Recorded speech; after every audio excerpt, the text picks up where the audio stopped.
Nation, we have back again Ben Zion, Johann Ben Zion. Uh, um, we have him back again because he's releasing an ebook and he's on the campaign trail and he's working hard. He's doing interviews. So we want to do a campaign update. We want to see how it's going, what's going on. How are you today, Mr. Johann? Feeling pretty good. Feeling pretty good. Thanks for having me back. We have to stop meeting like this. People will say we're in love. No. We're just doing the thing. No, It's campaign I season. appreciate it so much. No, Yes, no, it's yes. campaign season. Campaign season is really important. So no, we're really happy to have you back again and talking about these things. So you're bringing out a book. Tell us about the book. It's going to be a bestseller or what? Yeah. Well, we're pretty excited about getting it out there, and it's coming out. Part of it's already up, but it's being published. Buddy Michael Dodd is publishing it for us, and it's going to be on his site, and that's going to be tomorrow. It's the Wave Chronicle website is where it's coming out first. We're going to be sharing it at a few other platforms. It's available to download for free, and it has a lot of information about the particular points of the Futurist New Deal for America. And a lot of people have been asking these questions, and I've always tried to answer them. But now they have a little bit more information and background information about this reform platform. So pretty pleased to be getting this out here. So this is going to be a campaign leaflet, backbone of your campaign, pamphlet. Yes, that's right. A leaflet or pamphlet is a good way to describe it. It's a little bit on the long side, but it's a pretty quick read. So hopefully people will sit down or just look at an individual chapter that's of interest. I particularly would recommend the final chapter and the first chapter. There's an awful lot of statistics and information in the other 8 chapters, but some of them are quite short as well. So there's quite a lot of good stuff about describing the funding of our basic income, a very unique point and rather controversial point in our campaign, and also all of our e-governance measures, describing particularly the I-voting promise, perhaps the second most controversial point there, and so we're pleased to be getting that information out there. And I'm thinking that Futurist New Deal for America 2.0, I want it to be more of a crowdsourced effort, working with people to get their feedback along the way and getting that information in there as well. That's the most important point that I'd like to make about this open society paradigm in general. I'm a big fan of a surveillance state, as opposed to corporate surveillance or surveillance state. Basically the open society paradigm, and so in the spirit of that, approaching every institution or every undertaking as something that's quote unquote open source, something that we're able to build that level of transparency and that little level of connectivity and crowdsourcing into every feature of our society. It's something that we should be shooting for. It's something that people in certain markets and certain aspects of civil society do quite well. It's something that people in government, particularly in the United States, do a rather shabby job of. Yeah, that's fantastic. So we'll go through a bit more about the book in a second. So how is your campaign going? Because I know you're really busy. You've done a lot of interviews since we last spoke. A lot of things are happening. So how's the campaign going on your side? It's going really well. I've since we last spoke, I've interviewed 20 people, and I have a dozen more besides in the next 8 days. I'm interviewing our mutual friend Isaac Arthur. I'm very pleased to be talking about him, particularly to be talking to him about a parallel platform point that's not a part of the Futurist New Deal, but is a part of the Ben Zion 2020 campaign, which is promoting a prospectus for a relatively low cost, in fact, very low cost by the standards of this sort of thing, industrial space elevator that's built with a particular kind of tether that's built partway to Earth, from the International Space Station and decommissioned infrastructure in this area. So the people that I've worked with have done a lot of work on this, and I have a good feeling about the prospects of such a design. But Isaac Arthur is somebody who has a lot of insights into the viability of such a thing. So I'm looking forward to him criticizing the heck out of me. Yeah. Isaac Arthur is a fascinating character. As I said, private chat with you, I ran out of time because I had to actually go to my job. But no, we would have went on for a lot longer in our interview as well. Very fascinating guy, ex-military. He's done a lot of deep research. He knows all the people. So no, he's a really good guy, and also he's a huge YouTube guy. He made a huge channel. He's brought millions and millions and millions of people into liking science, endorsing science, thinking scientifically and rational. Yeah, and his groups, his personal groups on Facebook which are just all about science, is in the tens of thousands. And there's a ripple effect across society. So no, he's done a fantastic service, a terrific service, and that's why I wanted to talk to him, because he's an absolutely wonderful guy, and but his knowledge on these near-term projects is absolutely astounding as well. Talking about carbon nanotubes and space elevators and the prospects of it. The Japanese, for example, have been trying to work on a space elevator since almost the 1960s. So they plotted it out that they would be ready from there in 2050. So they've been working on that a long time, but maybe that's accelerated. Private-public partnerships there that have different dynamics than in the U.S. Yeah, absolutely. So we're really excited about that, because what Elon Musk is doing, and what Blue Origin is doing, and Firefly and all these space corps, what they're doing is fantastic. They're bringing the cost of space down, and that's great. And reusable rockets are fantastic, and we want to encourage that.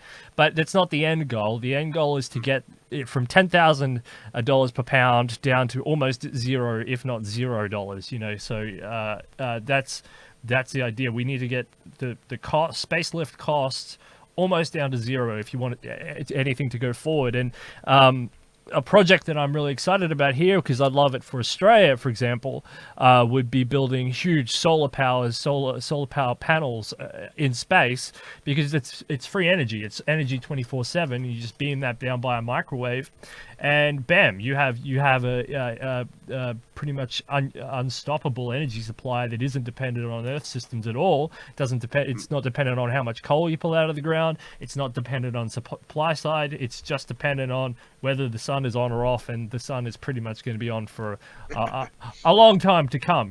So I wouldn't worry about that too much. And speaking of these next generation initiatives, and of Elon Musk and the Futurist New Deal, Elon Musk and also Google and Amazon have launched some mini satellites, which have a series of mini satellites which have a specific function, also very next generation, like what you've just described, getting data to all the people on Earth at a dramatically lower cost. And this just recently, Musk has made some more moves in this area. And in the Futurist New Deal for All pamphlet that we're publishing, rather than talking about municipal measures to provide data for all, which is a point of our platform, that data for all is a public good and effectively a human right.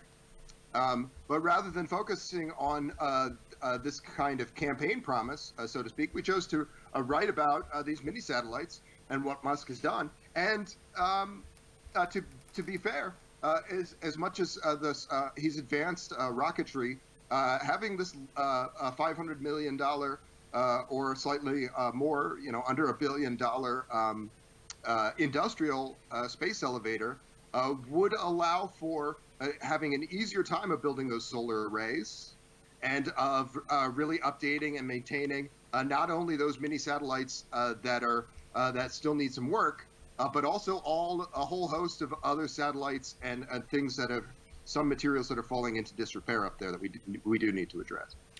Yeah, so Peter Zhang and myself, we were talking about Starlink, which is the Elon Musk enterprise, and the others that are coming on, but Starlink is the big one. And yeah, it's going to provide Wi-Fi around the world, right? So he's there's two different types of philosophy. There's the exploration type of philosophy where, okay, after you conquer and explore all of Earth, then you have the rest of the universe to explore, which means going out into the universe and exploring it. But there's also then the other philosophy, which is the inner world philosophy, and it's exploring the inner worlds that exist within the realms of human psychology, within the realms of whatever's going in our brain when people go on psychedelic trips with LSD or DMT or other psychotropics. And the thing about Elon Musk is he's doing both at once because he's carrying human brains into space, which will perpetuate, which means you have more time to explore both of these worlds, right? So it's kind of like he's hit on both notes at once. He's an explorer to the nth degree because he's exploring the outer solar system, which in turn creates and generates new technologies to then explore the inner worlds and around like that. And because eventually the plan is to become a multiplanetary species, which is what he always goes on about, where the likelihood of an external event wiping out humanity means that these two coordinated experiences will go head in head. And that's what Neuralink is all about. Neuralink isn't just about the Internet of Things and connecting us and making us cyborgs and doing all that. It's about exploring the inner worlds that exist within the chemistry of our brain. And that's kind of an interesting thought, because the digital worlds and the digital realms, which are evolving sort of like the Tronian experience, they're relevant, but they're not so relevant because they're kind of artificial to our experience. They're a part of directed evolution. They're a part of what humans are creating in their own image, but they're not these types of actual inner worlds. And so I think it's interesting that he's gone space and then he's gone Neuralink, which was what we saw. Did you see that the other day? Last night? Yeah. I did watch the better part of that. I had I was juggling a few balls at the time, but I did, and I read a few articles about it the following day. I don't think people even familiarizing themselves with the updates to the technology and updates to these specific programs that would allow for otherly abled people to start to make use of this in 18 months or 2 years, as Musk has suggested. I don't think people realize the extent to which this could change their lives. Now, this is effectively a doubling of your IQ. This is effectively a kind of technology that could reasonably allow you to become a part of something like a organism. Be really next generation connectivity and productivity. And however you choose to use that, it has incredible socio-political implications. This is why I'm talking to transhumanists. This is why I'm talking to futurologists. This is why I'm interested in all this sort of stuff, because this is coming like a train, and Elon is doing his best to introduce it to the world in a very Walt Disney type way, in a very fancy sort of, it's cool, it's hip, it's the new Elvis Presley type adventure. But actually this stuff is hitting like a train, and I the older generation especially, but the younger generation too, who are ignoring it.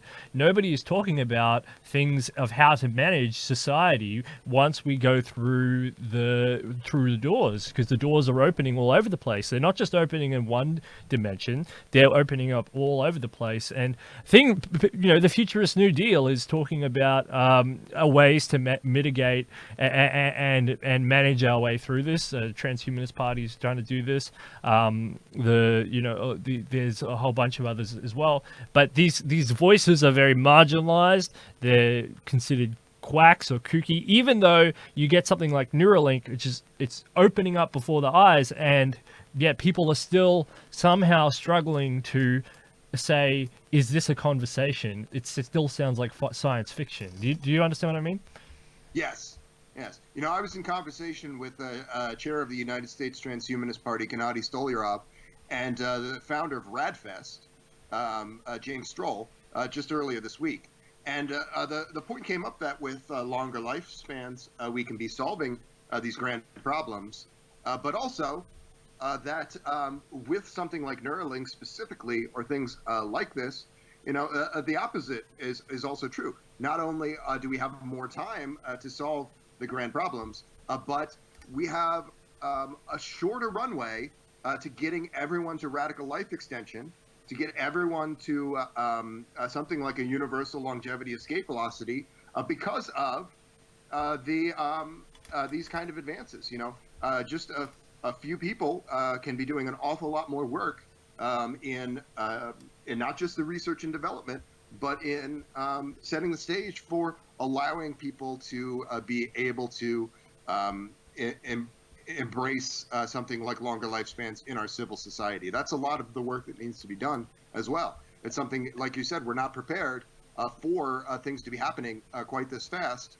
And a big part of that is, to be honest, guys like us having this conversation and everyone having that conversation as often as possible and as public a way as possible. And in reality, it doesn't matter if Moore's law is slowing down, because it's kind of becoming irrelevant now, whether microchip processors are becoming more powerful. Because like, look at our conversation now. We're across I don't know how many feet of ocean or meters of ocean.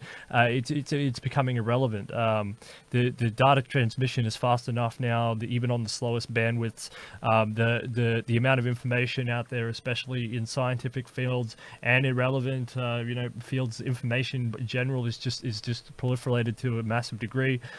Systems exist. There's enough. It's enough that things like Moore's law, people arguing over whether or not Moore's law is going to have an impact, is kind of becoming irrelevant, because the computers are fast enough now that you're only waiting for the next transition. Yes, they're not building themselves yet, but already there's enough information in order to perpetuate these new systems. And as these new systems generate income, because we do have this system of fiat currency and corporations which are always searching for efficiency, you can't really stop it. It's something that's more inevitable. And Zoltan Itzvan was saying on this show, he said, I'm not really worrying about whether or not longevity escape velocity is coming. It's already here. It's pretty much already happening. We're living in the midst of it right now. It's almost, it may or may not be happening last week or this week, and so it's happening. People don't understand that, and it's sort of becoming inevitable. And he's only really talking about the singularity now. He's just talking about the singularity because he's said that it's basically lined up, ready to go. Well, whatever the trajectory of these various exponential growth curves might be, people talk about, and sometimes in this conversation, they'll talk about concerns of a digital divide or concerns of a misuse of resources by people at the vanguard of this sort of thing. And I don't see that happening. I see that these, we talked about, I said, a organism in the context of Neuralink, but whatever it is that allows for greater productivity, and this will allow for the solving of the grand human problems that it still exists. But we have to keep those conversations to some degree to earthbound matters. I would criticize a guy like Elon Musk a little bit on this. He's got a lot of buddies who want to spend a lot of money for them to go and live on a habitat in Mars. But we also have to be using some fair portion of those resources in a responsible way with respect to our fellow man. Absolutely. For example, in the longevity escape velocity context.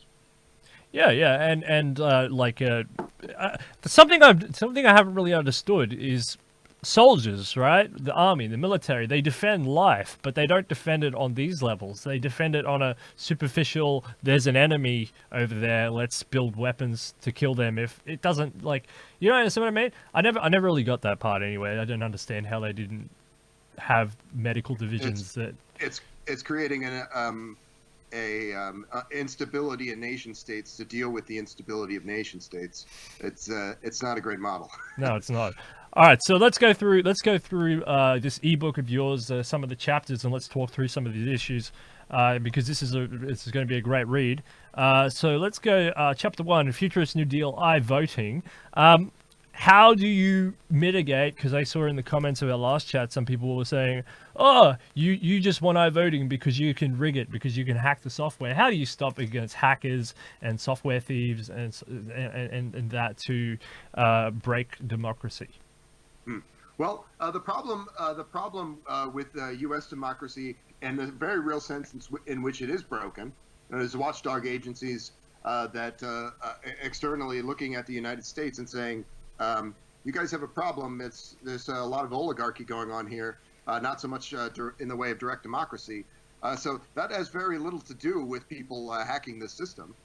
And a lot of this first chapter, and You have e-voting machines there, don't you? We have electronic voting in the most rudimentary of senses. And that, like paper ballots, is subject to a lot of manipulation. These systems of iVoting are not subject to that kind of manipulation. Now, for example, in Estonia, they have basically two-factor authentication. People, and about 40% of people now are using, 40% of voters are using this desktop login. And what they're doing is basically they log in from their desktop, they vote, and then from another device, their cell phone, they're able to verify that vote went through, and do all manner of oversight, and also make changes to that from the other device. So the point of having those two devices there is that it becomes extremely difficult for anybody to hack those systems to any degree. It's kind of like Bitcoin. You have your wallet and you have your private keys, and like if you lose your own private keys, well, there goes your $1 billion in Bitcoin. Yeah. Yes. But there's a little more. There's a little less instability there. But it is effectively a kind of safeguard that would keep it very difficult for someone. Someone could go to the trouble of hacking one of those votes. But the idea that anyone would be doing it in any statistically significant way would be a little absurd. And Estonia does have issues with hackers interfering with their voting system, but it's a very, very small number.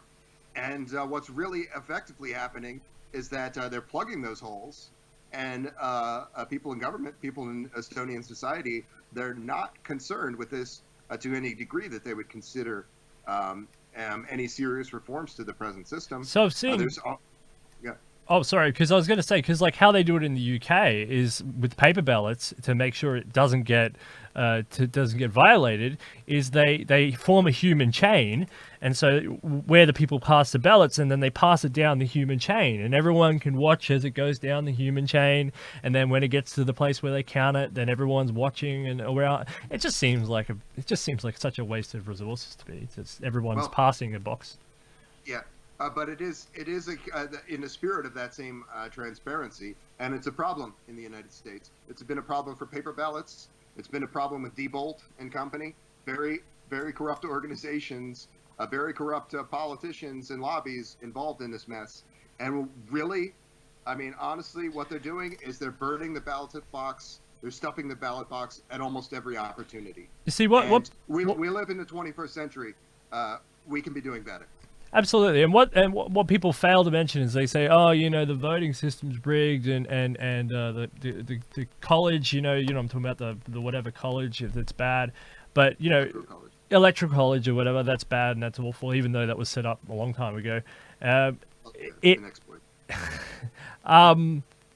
What like gerrymandering would disappear under the system, right? Yes, problems like gerrymandering and voter suppression are exactly what we're trying to combat with these steps towards a more direct democracy, and it's not a joke. We have a two-party system in the United States that has suppressed voting and voter participation at every turn. They don't mind if 20% of people, 25% of people are showing up on average for a midterm election, eligible voters. It allows them to micromanage the system in other ways towards these wealthy special interest ends, which is basically the only interests that are being advanced by the two-party system. There's two people running in 2020 who've been in the news in the last few days for something like this. It's Susan Collins of Maine and Mitch McConnell of Kentucky. They both have almost no support Susan Collins had 12 people donate to her campaign over this certain threshold, $200 or $300. No support from individuals, but they have huge war chests from the special interests that they actually represent to then trick all of those people into voting for them in the general election. It's a travesty, and gerrymandering is a big part of it. But there's an awful lot of ways that this is being done in the United States, and every one of these things represents a way in which the will of the people is being woefully subverted. Because Mitch McConnell's also supported by Alec, isn't he? Yes, yes. And isn't he called? He's got a nickname in America. He's called the Grim Reaper of the House, right? Because he's sitting around the Senate, isn't he? Right. That was a term that he used to describe himself with respect to any reforms that might lead to a more humane set of economic policies in the United States. There's a lot of things that we can say about the libertarian goals that we have, the e-governance and direct democracy goals that we have. But the fact is, the United States is by far the wealthiest country in the world, and quality of life doesn't really reflect that. If wages were tied to increases in productivity over the course of the 20th and early 21st century, wages would be 4 times higher than what they are today. So we're not doing our due diligence in seeing that our society is truly advancing. And a lot of that has to do with someone like Mitch McConnell, who would scuttle any sort of minimum wage, any sort of program that would help people at all, if it has even the remotest possibility of angering one of these oligarchs who's actually funding his campaign. He'll pull the rug out from under it, and make no mistake. Yeah, so yeah, you got people like Mitch McConnell, the Grim Reaper. You've got people like Rand Paul, Ron Paul. These people you probably wouldn't like. And Ron Paul, historically, has had some things to recommend him. His son is not my favorite person. His son's a little more hawkish, a little more neoconish, right? Right. He's basically somebody who says the same kind of things that Ron Paul said at a certain point, but basically has done the opposite. The case in point that he's been in the news a lot in the last few days was, Rand Paul was somebody who supported a $1 trillion tax cut in the United States, money that's basically allowing Amazon to not pay its taxes, and huge multi-billion-dollar corporations to not pay their fair share. And that money could have been put towards a real productive use in this country. As he was in support of that tax cut, but when it comes to something as simple as funding 9/11 first responders health care, that he considers to be a point of great umbrage, something that would be a horror to do because that's not fiscally responsible. This is a guy who has never really separated himself from the pack in terms of the legislation, but he's tried to separate himself from the pack of Republicans in terms of these ostensibly right libertarian talking points. In point of fact, he's a con artist. Do politicians have a fiduciary responsibility to collect taxes from corporations?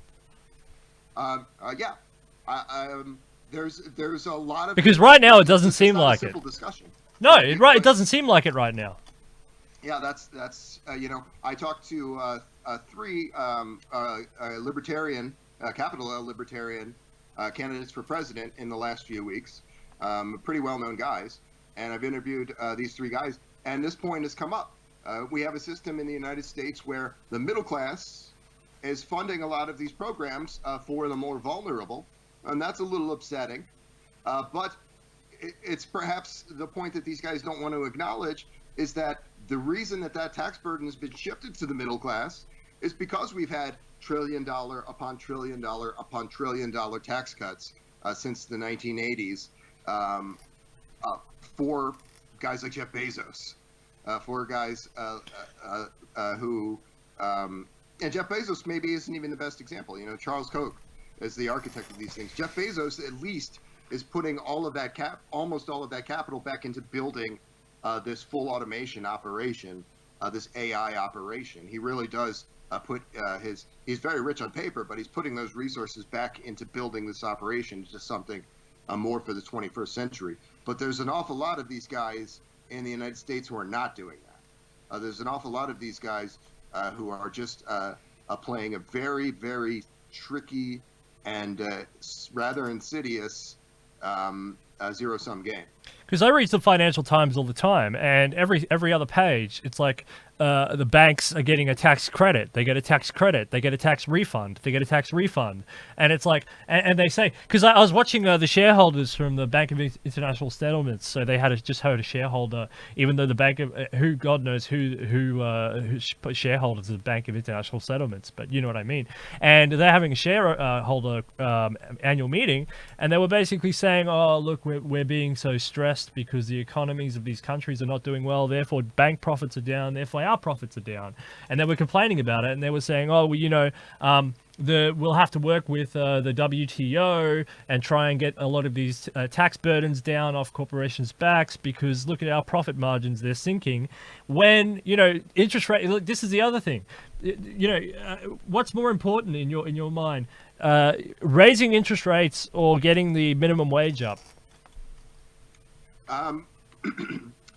They're both pretty important things to be doing. I'm running on a basic income, so although I have been quite outspoken on these minimum wage concerns in the United States, wages are artificially low in the United States for an awful lot of people. 55% of people are working in service jobs that have an artificially low wage. At the same time, housing costs are maintained at an artificially high rate, and we spent trillions of dollars in quantitative easing to make sure that people wouldn't lose those assets.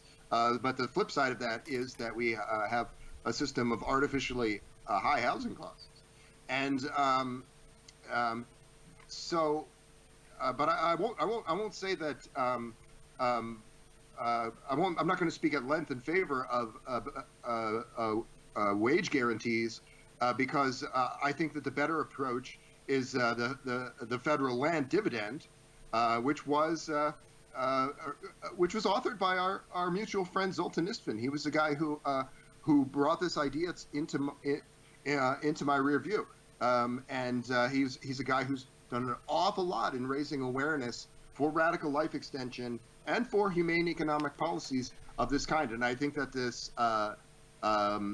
federal land dividend is the best way to fund this basic income. And I think that we can, as states are continuing to pass $15 minimum wages across the United States, we have to support that. We have to support other measures of strengthen our economy as they are necessary, or as we can be proactive in doing so. But I do have to plug the Futurist New Deal basic income in that same. Because like when you were talking about the land tax, essentially the land redraft, it reminded me of the Roman Empire, because the Roman Empire sort of early mid-century, around 0 AD ish. They were having some of these crises as well, and they essentially levied a land tax. It got a lot of people killed to do it, but they essentially levied a land tax, and it brought them out of a lot of their strife, because they had artificially low wages as well, which were called slaves, and they had a big sort of middle class that sort of. It was a drain on the state. It was becoming a drain. It wasn't initially a drain, but that by this time it was becoming a drain. And the emperors and everyone were wondering, how the hell do we pay for them to keep them in Rome happy, because they have all the voting power, all these different family classes. And then we have to actually go out and conquer territories and perpetually win wars in order to win Senate seats and Senate seats, essentially.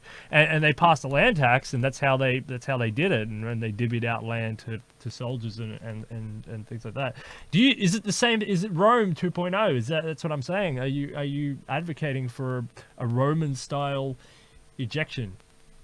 Well, Chris Hedges would certainly say that there's strong parallels. There are certainly a lot of conservative pundits make that point as well.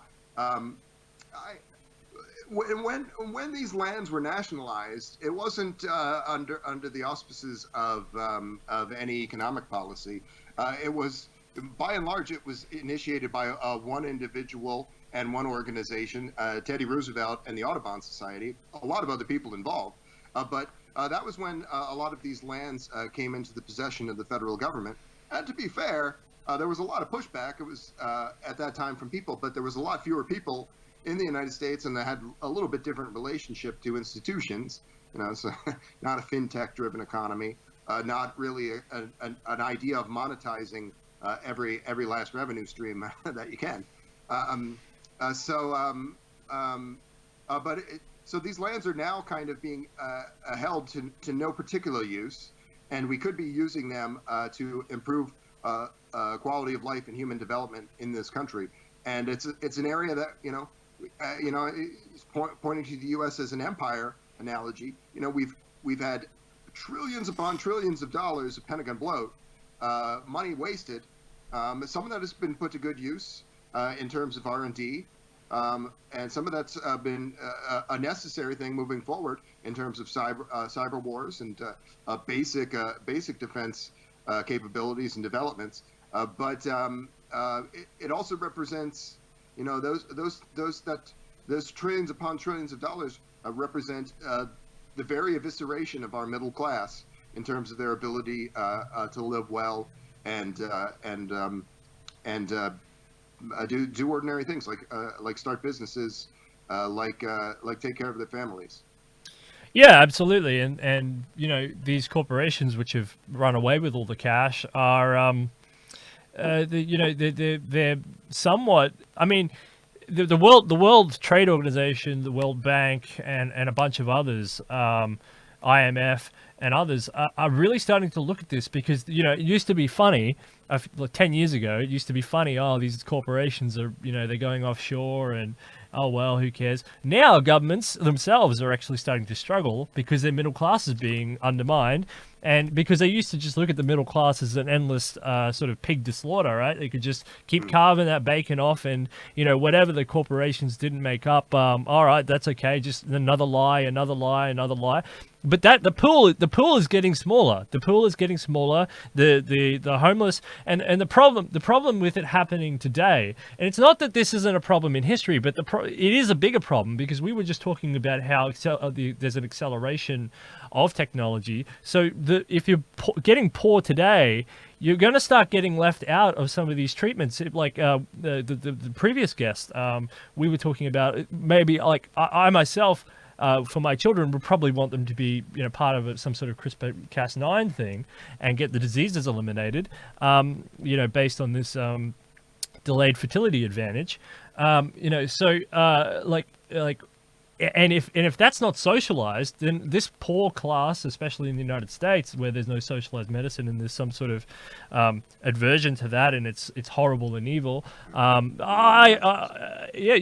you don't actually look after your people.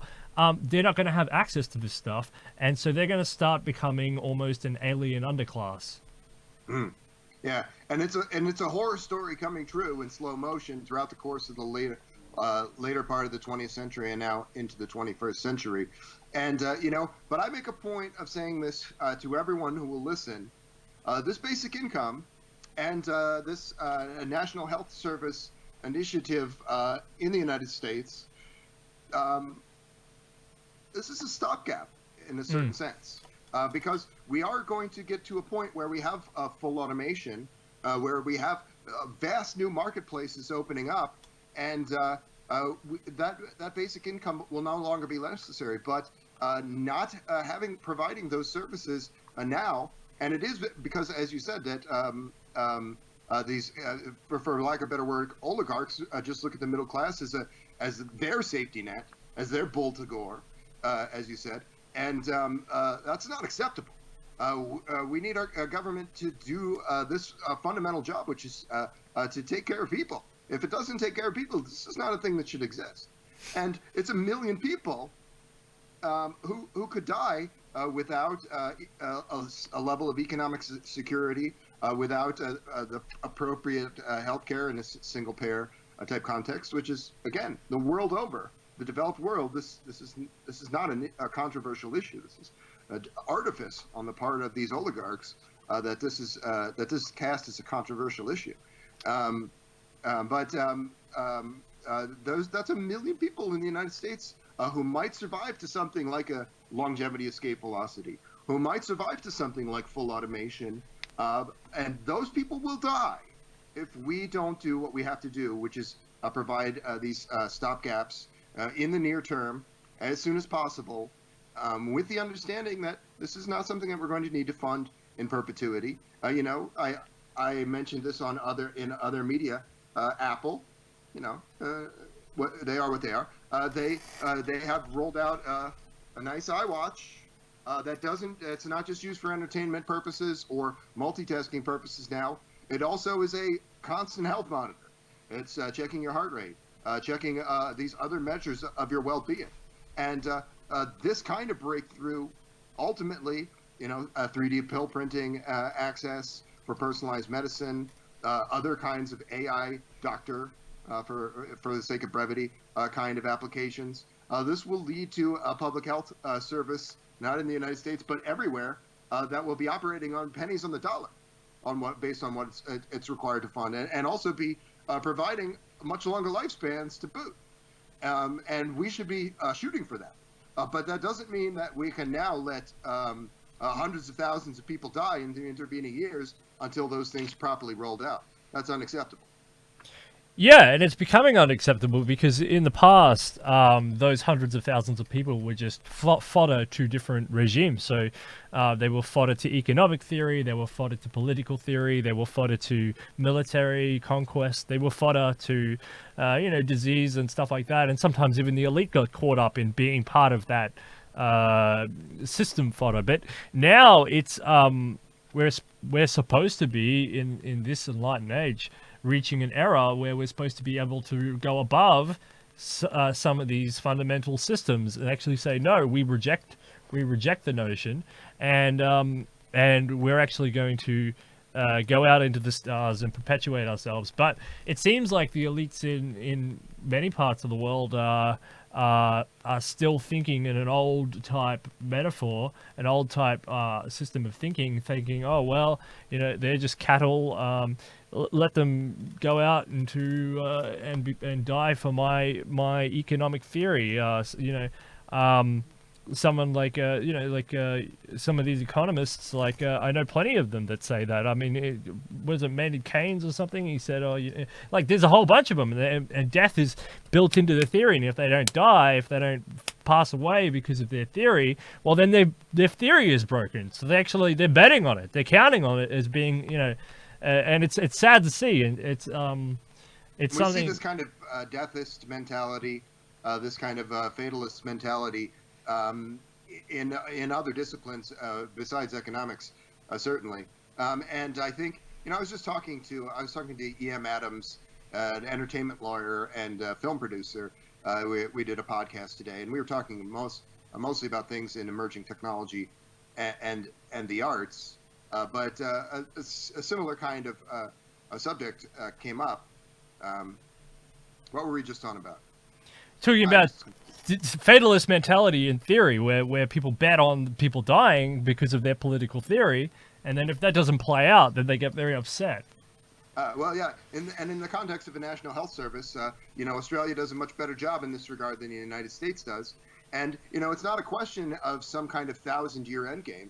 It's just a question of maintaining your health at a reasonable standard for the additional 10 years, and the 10 years beyond that, and 10 years beyond that, and we'll see where it goes. I'll tell you, and that's not something.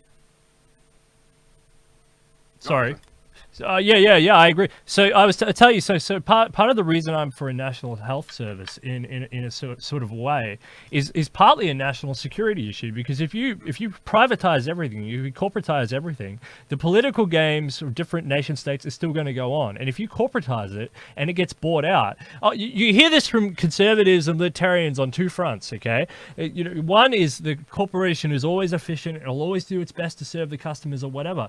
But people don't understand, for example, with China, the corporation is the state. Okay, people, get that in your head. Okay, it is the state. So like in Venezuela and in and Peru and all these other places where they're having their rainforests chopped down indiscriminately by China, because they used to be like, oh, the evil United States, they come down and they colonize, so we're going to go with China, hooray. So they sell this off to China, and at least when the United States was there, and this is what they're starting to realize, all these countries are starting to realize, at least when the United States was there, they'd walk in with their human rights lawyers and they would be like, all right, we're here, but we've got a whole bunch of human rights and we've got to do this and we've got to do that, and here's our system of laws.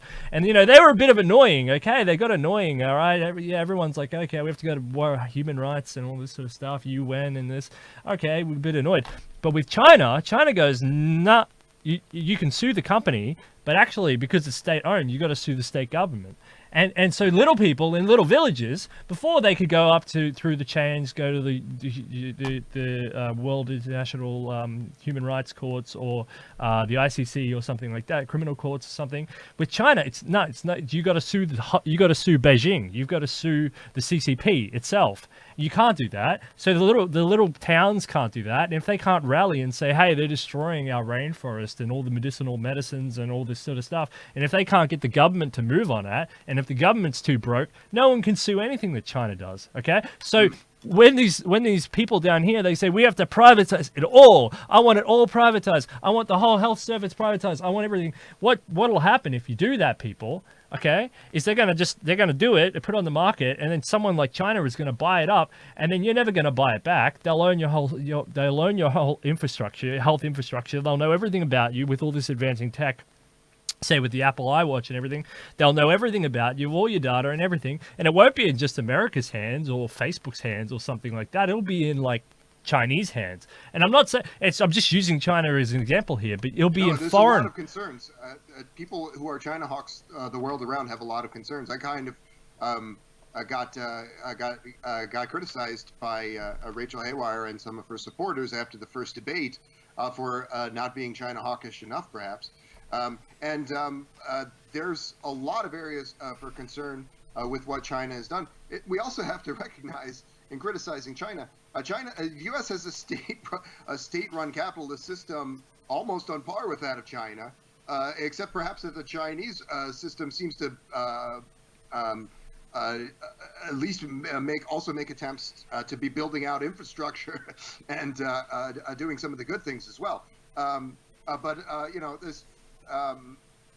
Looking at what you said about South America, people say a similar thing about China in Africa, that this is a neo-colonialist effort, what China is doing in the developing world, and that's a fair concern. But also, the United States hasn't made those efforts to build those big dams and infrastructure projects in Africa. China is underwriting them and exploiting to some degree, but they're also throwing a lot of infrastructure. It's because when China comes to a country, they say we're here to do a project. When America comes to a country, it's there to also change your political system, not just do a project. Not right? suitable.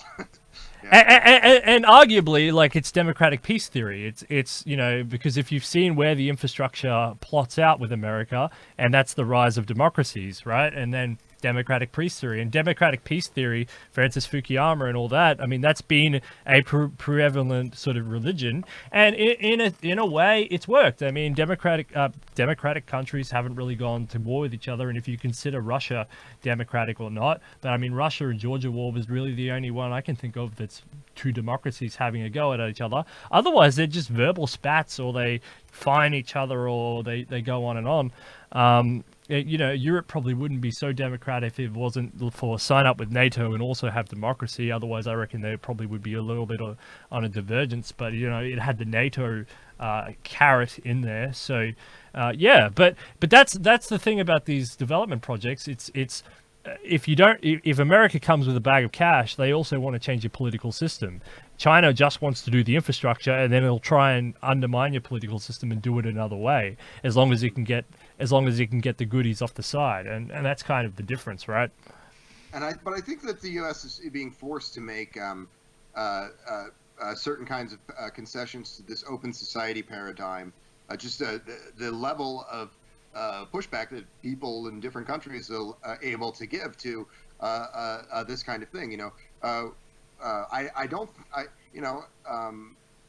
don't believe that Donald Trump is by his nature a dove, but there's been points where he's tried to push some militarist agenda and gotten so much pushback from his base and from people within the U.S.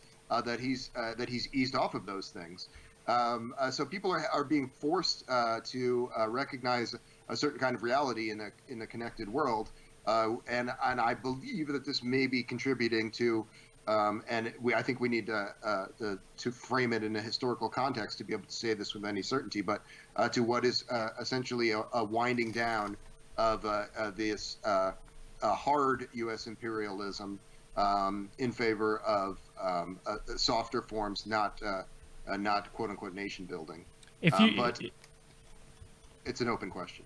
If you chart the decline of Alex Jones, for example, it's interesting that he really started to decline, hardcore started to decline when Trump launched those old tomahawks in Syria. If you really watch it, he got really mad about that, and that was his first major divergence with Trump. And Alex said, this is a really bad idea. And Trump said, I had all the hawks on me. I fired these bunch of missiles into a bunch of random spots. They didn't even hit any real targets. They destroyed, an airport runway that didn't make sense or something. And if you watch it, and then bang, and then Alex Jones just dipped off the map and took all his people with him. And Fox News then took over again. And it was a more hawkish, but the base, as far as I can tell, he's got the sort of hawks under control, the neocons, because he's got them all right up close to him. Keep your enemies close, because he's got Bolton sitting right there. He's got the other, Jared Kushner sitting right there. He's got the hawks right up next to him, and so that seems to be just enough to hold back the actual forces of the hawkish forces that could actually do any sort of real damage. I mean, you're supposed to be in a war with Iran. All he did was class the Revolutionary Guard as a terrorist group, and they shot down a drone, and he didn't even do anything. Yes, he has. Considering the lack of discipline that he's shown in domestic matters, gutting labor protections, all manner of grotesque things, he's shown a remarkable restraint on the world stage. He's not uniformly an evildoer or something, but but at the same time, all I'm saying is credit's where credit's due, right? The Alex Jones decline is an interesting point that you make there, because he moved from being this alt-right or alt-light darling, those guys are almost uniformly anti-militarist, to being a guy who has guys like Pompeo and John Bolton at his right hand. These guys represent the neocons. They represent effectively also these kind of white nationalists, these very presentable sort of white nationalists and Christian Zionists, people who want to see the end of the fucking world. Pardon my French. That's not something I can criticize the alt-right on lesser points, but they're not madmen in this way. That's so, I can understand Alex Jones losing his mind, such as there was to lose. Yeah. So you understand my point. Because that's the strategy that I thought Trump adopted. Keep your enemies closer, and if he doesn't want to be, and maybe in his second term he'll change his mind. But if he doesn't want to actually go to new wars to maintain his popularity in the United States, because I feel.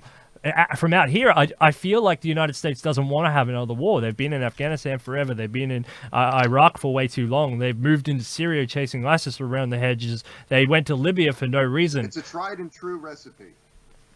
Starting a war to bump your numbers up before an election, but not so much in this open society paradigm. Not so much where people can actually, the only thing that people are really looking at in these circles is the blogosphere. And when the blogosphere lights up, when you even push in that direction, and the blogosphere says this is not acceptable, they have to be very careful to the extent to which they're going to try and push that. It's not a winning proposition the way that it was 40 years ago. Absolutely, the George Bushian era, the Vietnam, it's all over now. It's coming to the end of 60 years. I don't know however many years of that policy, and it's over. So let's just talk about background information on the Green New Deal as it relates to the Futurist New Deal plan to ban crude exports and fossil fuel subsidies. Go on about this. Yeah. So actually, I was just talking in the podcast about another. There's quite a few Green New Deals in the United States. It can get a little confusing actually. So New York just passed a statewide initiative that was an environmental initiative. The national Green New Deal that was presented by AOC, Ocasio-Cortez, included economic reforms, some of them almost on the order of the Futurist New Deal. Now, most of the material in this pamphlet is talking about the necessity for approaches to the climate crisis. But I think it's important to point out that I personally would also support those basic income and labor initiatives and wage initiatives that were spearheaded by the Green New Deal. And I'd really love to interview some of the people who worked on this. Campaign advisors of mine are saying, hey, write some form letters to Andrew Yang, write some form letters to AOC, write some form letters to this person and that person. So I've done this with a sort of introduction, and so that it's kind of how I got a lot of these libertarian candidates. But I guess I should be maybe rolling the dice with some of these other interviews. But yes, there's many good points in the Green New Deal, and the ways in which it was undermined in the U.S. By these guys in Congress. They're able to very stealthily attack something that has any smattering of humane economic policies from these sham corporatist fiscal conservative arguments. And because we do have measures in this federal land dividend to protect against hyperinflation. It's by its nature what it would be. But every time any kind of program comes up like this, that would strengthen the middle class, allow people to start sole proprietorships, allow people to make a better contribution. Those things are scuttled by people who call themselves economic conservatives. Milton Friedman, half a century ago, was advocating for a basic income because he recognized that it would add a great deal of value to economies, add a great deal of new jobs and new small businesses. But the corporatists who run the United States, they're not too invested in those kind of outcomes. They're invested in making sure that Charles Koch doesn't have to pay taxes, and that's about it. Yeah, because I remember when the Green New Deal was trying to first get pushed through, they ran around with this $100 trillion figure, right? Do you remember the $100 trillion scare? So that's what they said in Congress. So, firstly, is that a made up figure? Is the $100 trillion a made up figure, or is that a real figure? And it's a good question. And again, I'll say that the Futurist New Deal does not suffer from these concerns. But I will address the Green New Deal. It's a made up figure in the sense that the contribution over time of programs like this would be much more substantive than these multi-trillion-dollar costs that they are talking about. And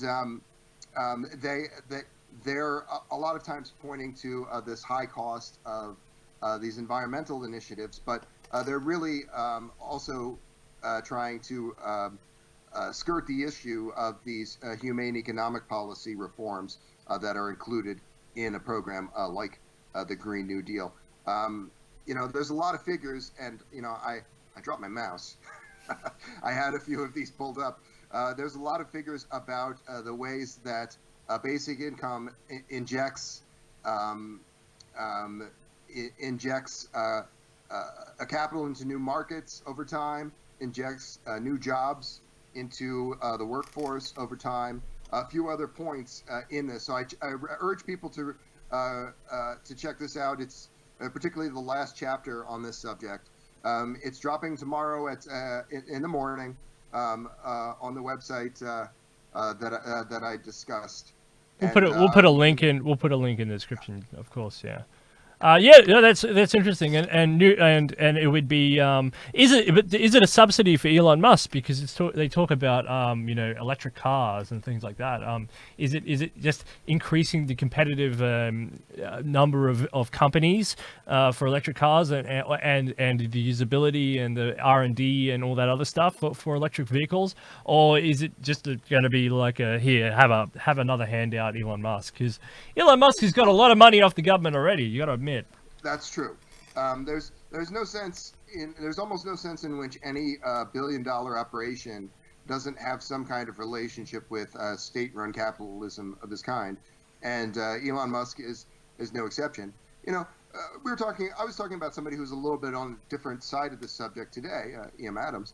We were talking about the role that DARPA has played in developing these new technologies. We could kind of say a similar thing about Elon Musk. We talked about getting these solar arrays up there, getting this data up there. He's not a kleptocrat, Elon Musk.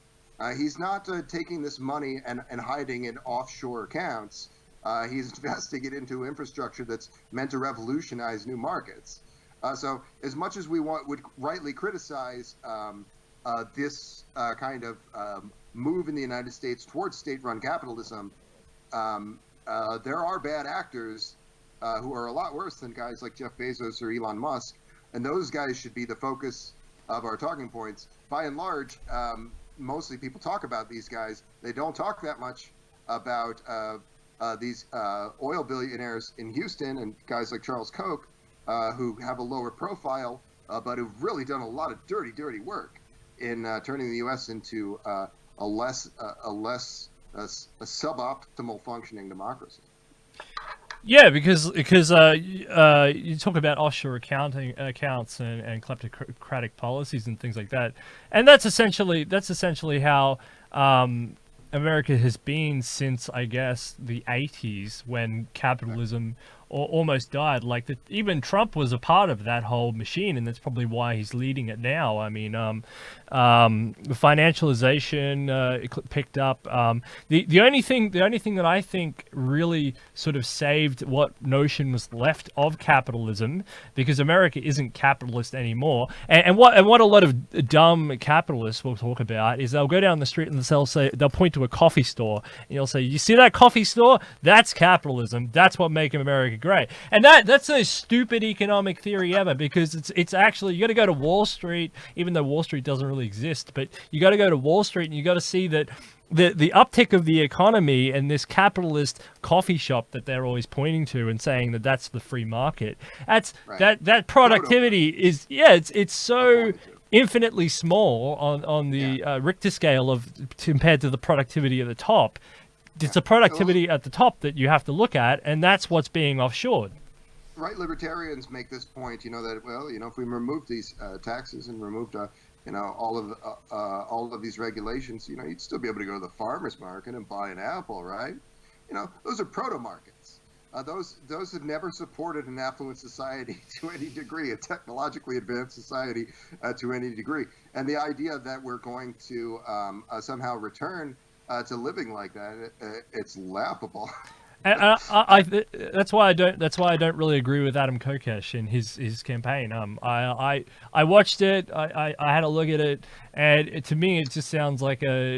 It's not just fanciful, but it's almost laughable. It's silly. Like what's he want to do? Like if you pull down the federal government, I mean that's fine, but America ceases to exist. Like there's no point in being the president. Like it's like I don't agree with Adam Kokesh. I'm just saying.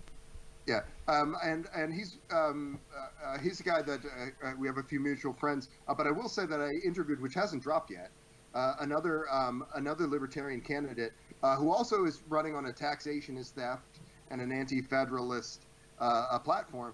But he's a guy, Dan Behrman, who's developing apps, and he unlike these other guys, he has an idea of some kind of techno interventions and removing techno sluggishness as a part of these things. You know, just in the way that I, as a left libertarian, am advocating for direct democracy, voting, because that's a move towards a more voluntary estate in time. That's a move towards a more decentralized and functionally minarchist state. Is first getting everybody on that grid.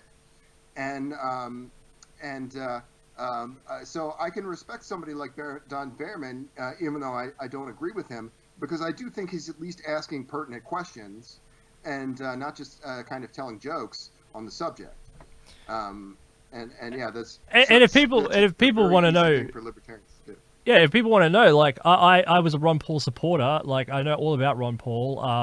I from 2008 all the way through, I supported Ron Paul. I have been a libertarian, if you want to say that.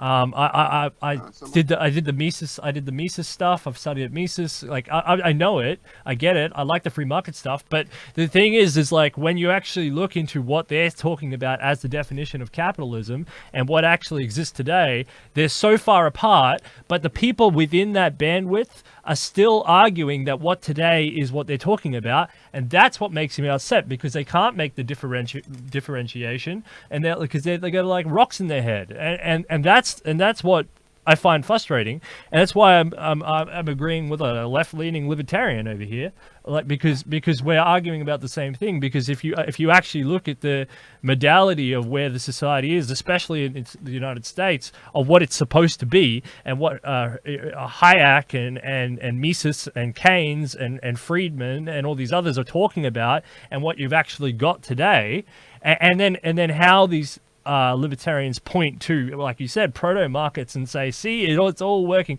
The proto markets essentially their propaganda, right? That's the propaganda, so that the people think that the whole thing is working. It's essentially a big virtual reality or a real reality. Yeah, no, that's a good example. That's a good term to use. I mean, I honestly view these right libertarian ideologues as NPCs, non-player characters, people that are just throwing out a lot of canards and red herrings.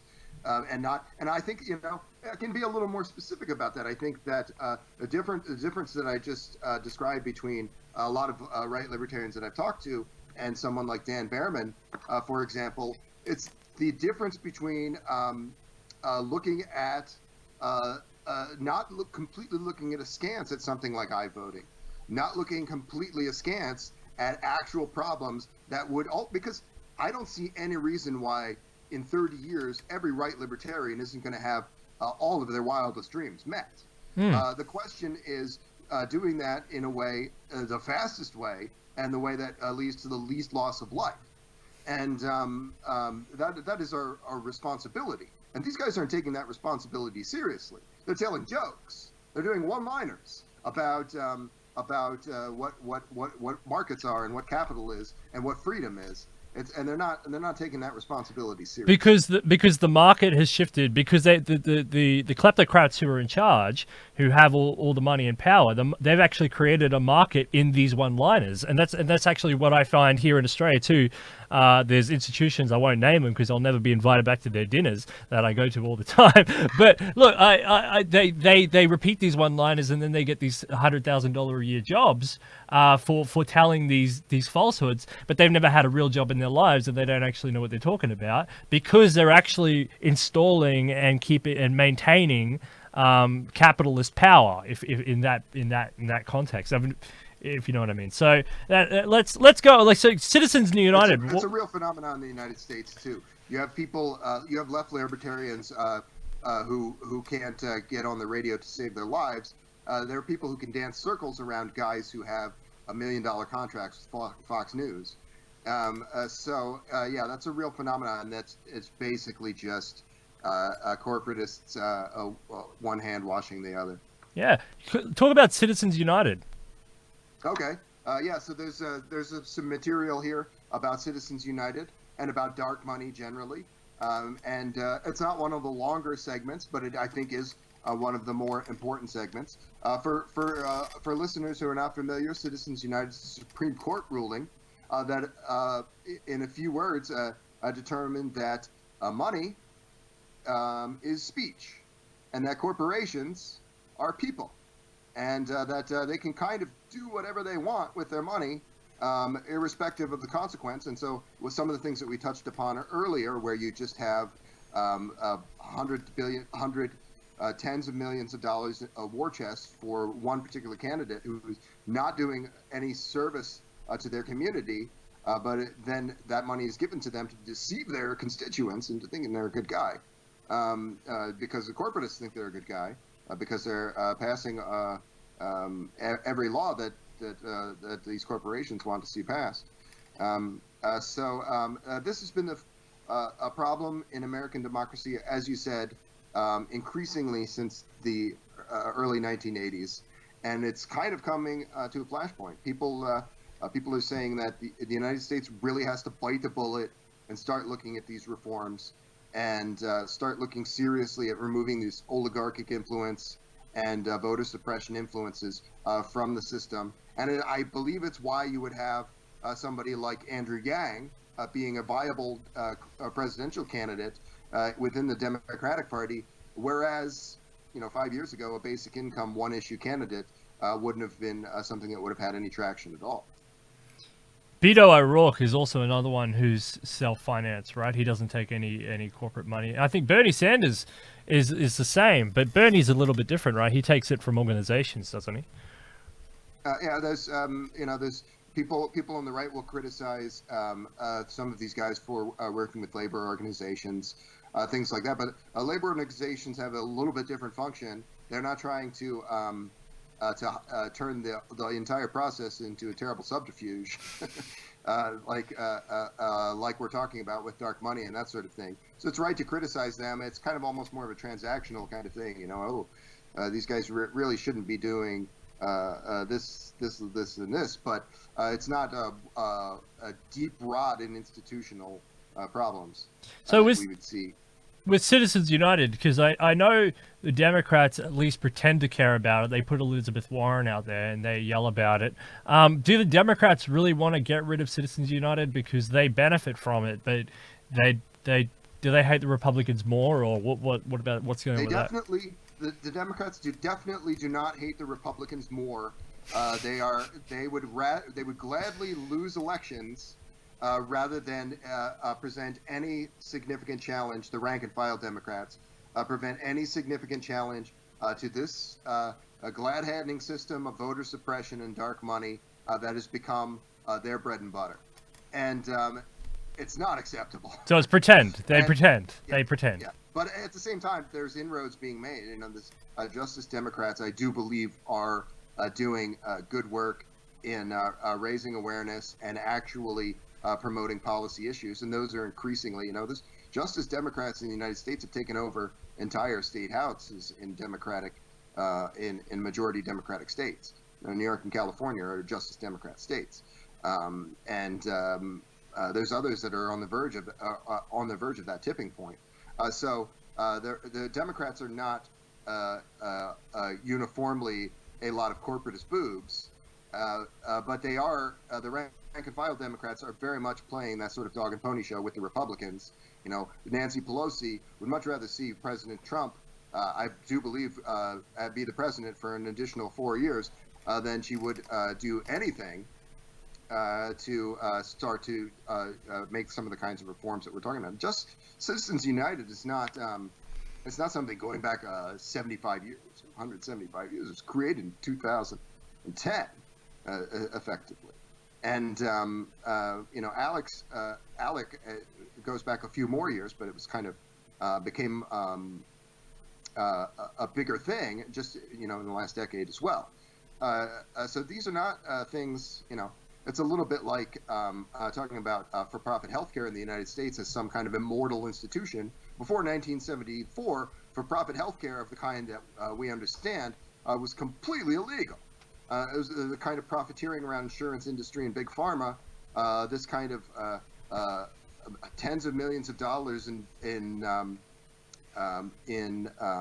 golden parachutes for these executives. Each few thousands of those tens of millions of dollars represents someone who died.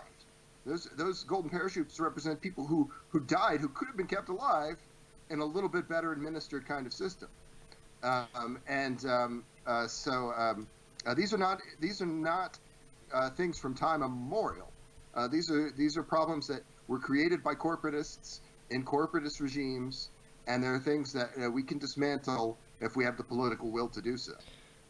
I find it interesting that a lot of American history changed dramatically when Nixon took the fiat currency system off the gold standard.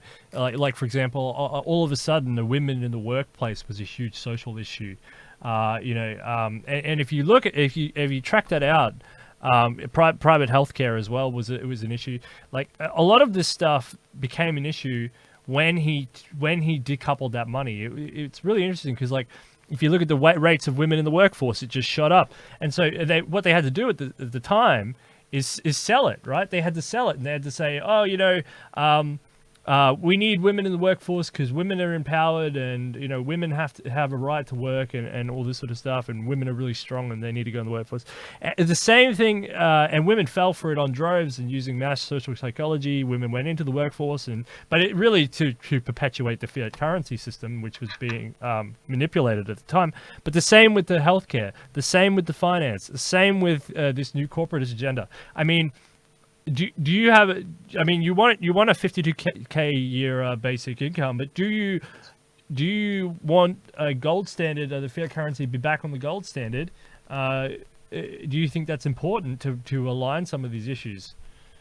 I'm hard pressed to talk about altering the current fiat currency system. I think there's an awful lot of different kinds of approaches that might be viable there. I think that. When this system was imposed, we did not live in a fintech driven economy. We did not live in a blue chip driven economy, and ultimately a Silicon Valley driven economy. Those are things that we're really playing with awfully powerful natural forces if we try and reverse some of those things.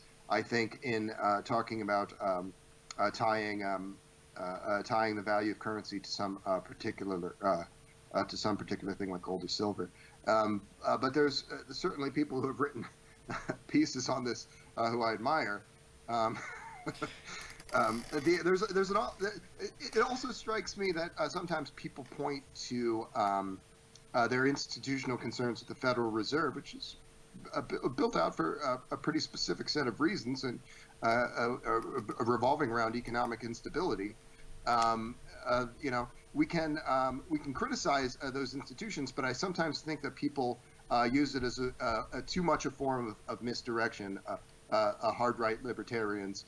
I talk about one problem that involves a dramatic loss of life in the United States, and we talk about some other institutional concern which may or may not be contributing in as direct a way as in the discussions of the Fed. There's a lot of reforms that we could be supporting in these kind of areas, but for me, I think the focus has to be on providing this kind of stopgap in the coming 20 or 30 years towards specifically humane economic policies, and these other concerns about reforms of the economic system are high on my list, but they're sixth or seventh down on the list of economic policies relative to the concerns like the basic income. The only reason I bring it up is because it sounds like a lot of the issues you're talking about are post gold standard, a post decoupling, of the gold standard, and it's so I'm wondering because a lot of people don't talk about that as a central issue, but I do. I mean, this is a money show as well, so but I always seem to see a lot of arguments. And they always post that, and there's not many people argue about the 60s as being a bad decade, or the 50s being a bad decade, or the 40s. In America at least. I mean, Europe is another, but the 40s being a bad decade, and all of a sudden you get to the 70s, there's a decoupling, and then all of a sudden you get all these problems that just sort of spring out. So. And I'd like to correlate some of these back. You're talking about private healthcare versus public healthcare. So in the last 10 minutes, let's go over. Let's talk about anything you want to for your new book, your ebook that's coming out. It's gonna be great. Lots of people are gonna get it, read it. Talk about your book, and let's flesh out any issues I haven't gone over. Okay, I'll quickly segue from the point that you were making about this arc of history in the 20th century, and I think we have to be careful in looking at these institutional problems overall, not to want to throw out the baby with the bathwater. The two gentlemen who founded the Singularity University and who are basically the most prominent transhumanists in the United States, Peter Diamandis and, of course, Ray Kurzweil, who requires little introduction for transhumanists. They're often heard talking about how exponential growth has allowed for a kind of technological framework that's moved us into a post-industrial stability. So we have, whereas in the 1980s, the figures of people who had did not have drinking water, potable water, who did not have just enough calories to survive a day, was in the billions. And now it's in the hundreds of millions. And that's a feature of, I believe, this a positive arc of history.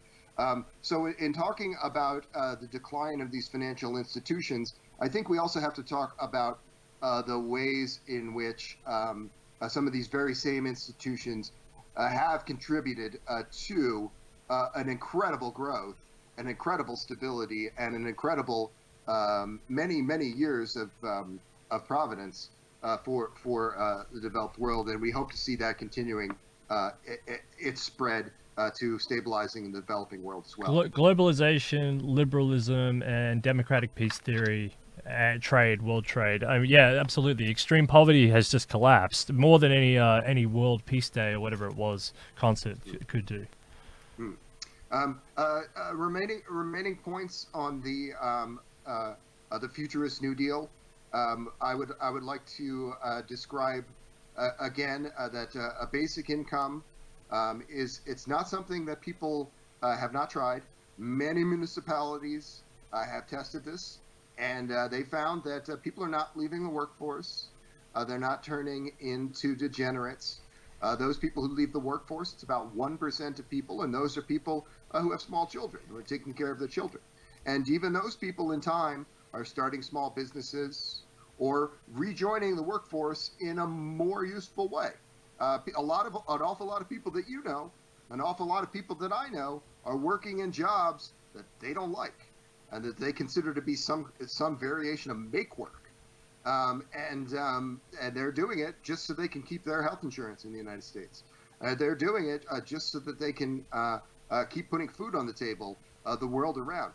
And that's not the best kind of gun to have pointed at everyone's head when those people could be developing themselves.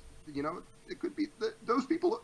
I honestly believe every one of those is the next Elon Musk, and we are taking away this is the barest of necessities that would allow them to pursue that great potential. It's why, even though I've described the Futurist New Deal as in some ways stopgap measures just to tide us over for the next 3 decades, they are the most vital of things that we can do. We have to be human beings about this. We have to pursue a life, liberty, and the pursuit of happiness, not just as nice words to say, but as things that people are entitled to in the form of an economic bill of rights, in the form of protections that doesn't only strengthen people's quality of life, but it strengthens markets itself. Yeah, that's really interesting. So if you became the president and this 52K a basic year income come in, can I become a U.S. citizen and just stay here in this country and? Probably not. Damn it! But what about mates rates? The United States has a naturalization process which will certainly continue in some form, even under a nativist president like Donald Trump. The short answer is no. The long answer is maybe. do you think that there's a point in there? So, but like people might just come for the universal basic income. You know, that whole stigma.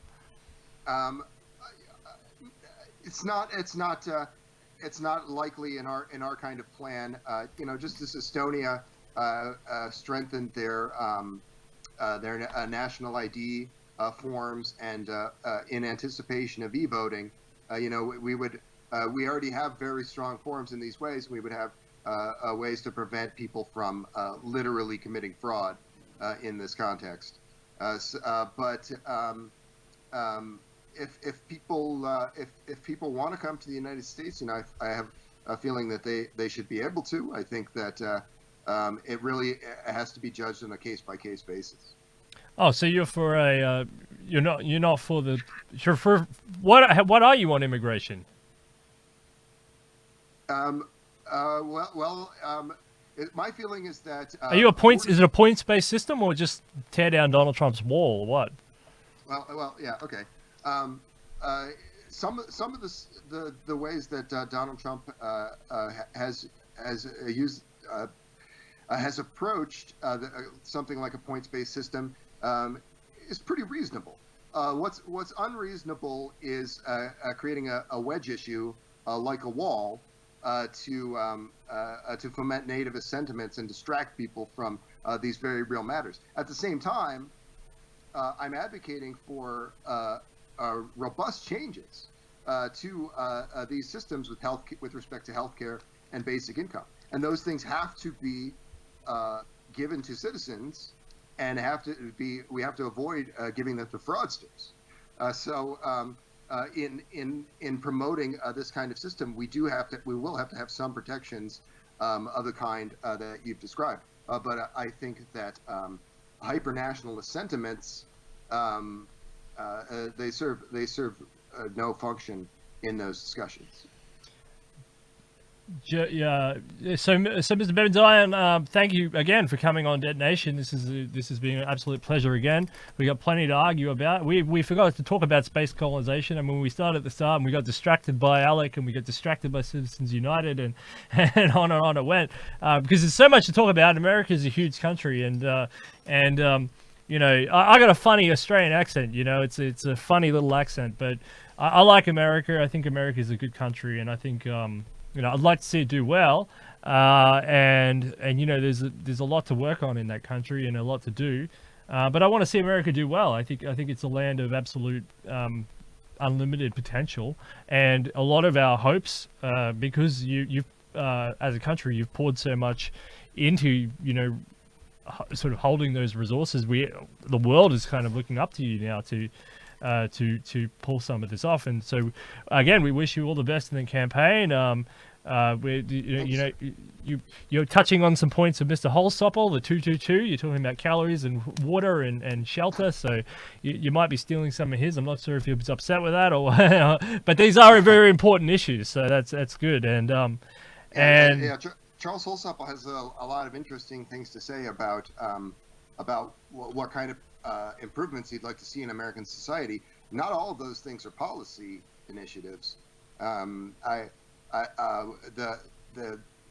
Talking about people having 2,000 calories of Soylent Green or being guaranteed a yurt or something. that's a nice thing to say, but you also have to back that up with actual legislative agenda. And I'm seeing that, not quite seeing that in some of what he's saying. But I do admire that in this party we have basically three candidates who are supporting humane economic policy talking points and making an earnest effort to advance those things in policy matters as well. Absolutely. Futurist New Deal for America comes out as ebook tomorrow. Link will be in the description. Thank you very much. Johannon Ben Zion. All right. Well, we'll see you around. Maybe we can do the space elevator thing next time. Oh yeah, we'll keep coming back on. Keep updating me. Thank you very much. Unshackled.net. Detonation coming.